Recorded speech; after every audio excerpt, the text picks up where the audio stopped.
Hey guys, it's Kevin at Watchhimtrade.com, and in this video I'm going to answer a question that I get asked a lot.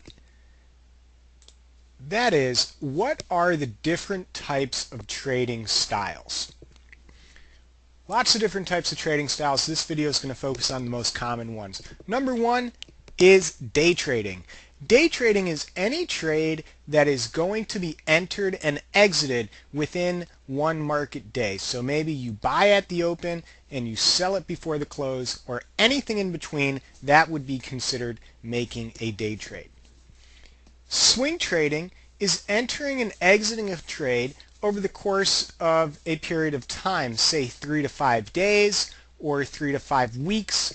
I like to classify swing trades by duration. A short-term swing trade to me is any trade that I enter and exit within 5 days. An intermediate term swing trade usually lasts 1 to 4 weeks, and then I have some long-term swing trades, which are trades that I will be in for more than 1 month, but that I do not consider to be an investment. And we'll talk about an investment in a few moments.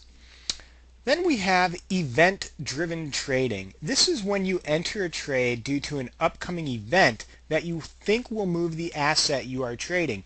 This is very common in biotech stocks when a biotech company has FDA results expected to be announced within the next month or so, and you think that those results are going to be either very positive, or you think the FDA is going to deny the drug. So you take a position based on the sole fact that this FDA announcement is coming out and it's going to move the stock.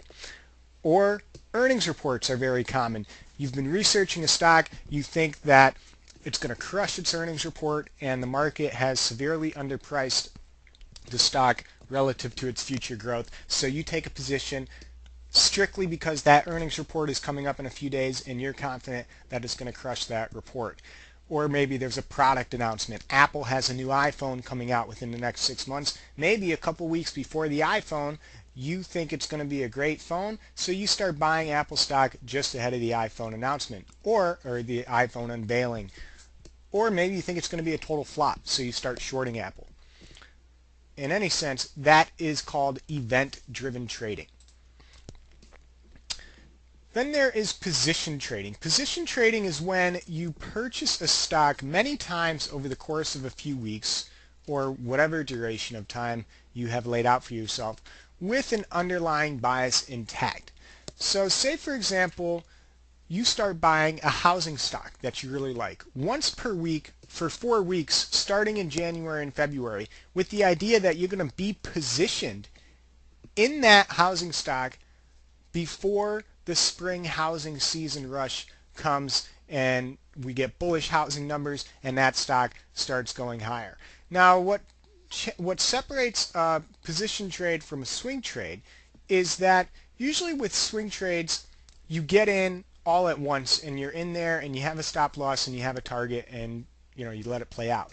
With position trading, since you're taking the position over the course of time, you typically don't have a stop loss or target established right away. You might set aside $10,000 for a position trade, and maybe you enter $1,000 into the position once per week for 10 weeks, and then you establish the stop loss and target after you have taken your full position and taken your full average. Scalp trading. Scalp trading is a very popular form of day trading that is very time sensitive, in which trades typically last minutes and sometimes even only seconds. Momentum trading, sometimes called chase trading, is characterized by an entry on a stock after it has already made a big move up or down. So you may have missed this initial move up or down, but you still think there is more left, so you buy in anyway. For example, you're watching a stock and it's been making highs all morning without pulling back. You see that it is making another new high right now. So what do? You get in and buy to just try and catch that little momentum as it makes that movement during its new high. And then lastly, investment. Sometimes an investment to me is something that you've researched in greater detail and you intend to hold on to that stock for at least 6 to 12 months or more with little regard for near-term movement. An investment is something that if you buy it and it goes down 10% the next day, you're probably just going to buy more because you believe so strongly in the long-term prospects of the company.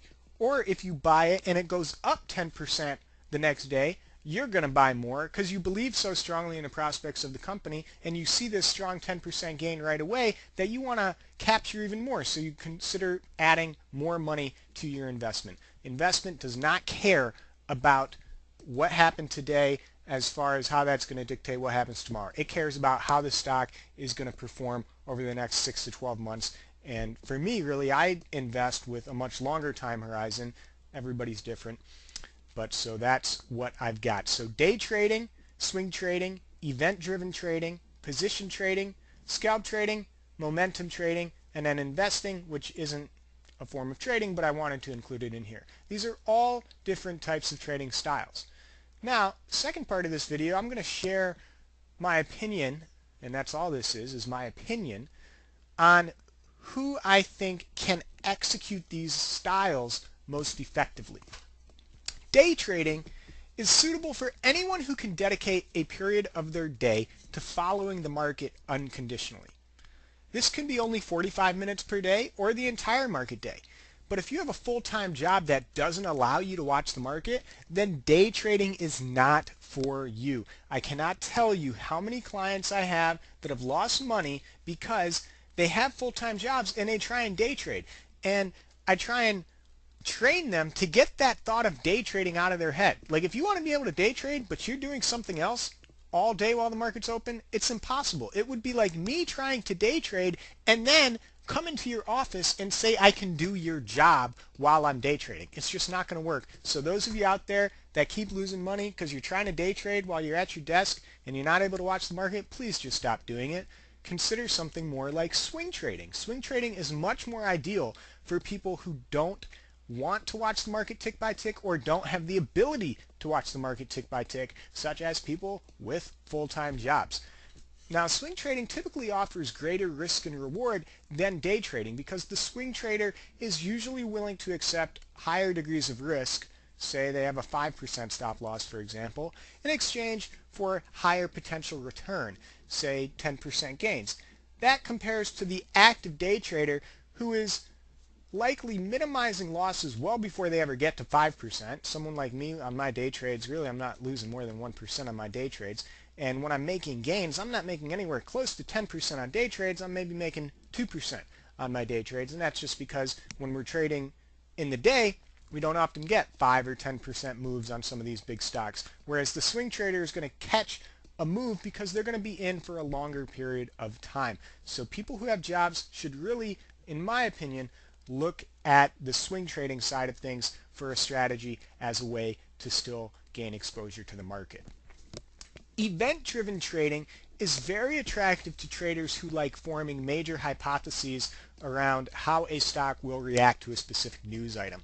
These traders typically research key earnings reports or product announcements and bet on which way they think the stock will react. So if you're somebody who loves researching and theorizing, then event-driven trading should be very appealing to you.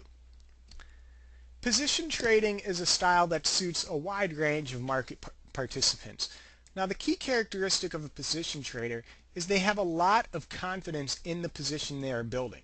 So much so that when prices go down, they are comfortable adding to the position. That's the whole point of being a position trader. Your bias is an underlying bias, and you want to establish a position. As long as you can keep a passive eye on the ticker you're trading, say check on it at least once throughout the market day, then you can make position trades because, again, position trades typically aren't concerned with the end result until they've finished building their position. Scalp trading and momentum trading are best suited for day traders only. Investing is something I believe everyone should be doing if they have the resources available. Hell, even if you can only put $2,000 into an IRA account and buy a stock with a 3% dividend, such as Pepsi, which is one of my favorite stocks long term that I own personally in my IRA account, then the result will likely be positive over a long-term period. All right, so those are your different trading styles. Those are the people that I think can succeed with these trading styles. This document will be available in the description of the video, so check it out beneath here, and email me if you have any questions or are interested in furthering your education. Kevin at Watchhimtrade.com.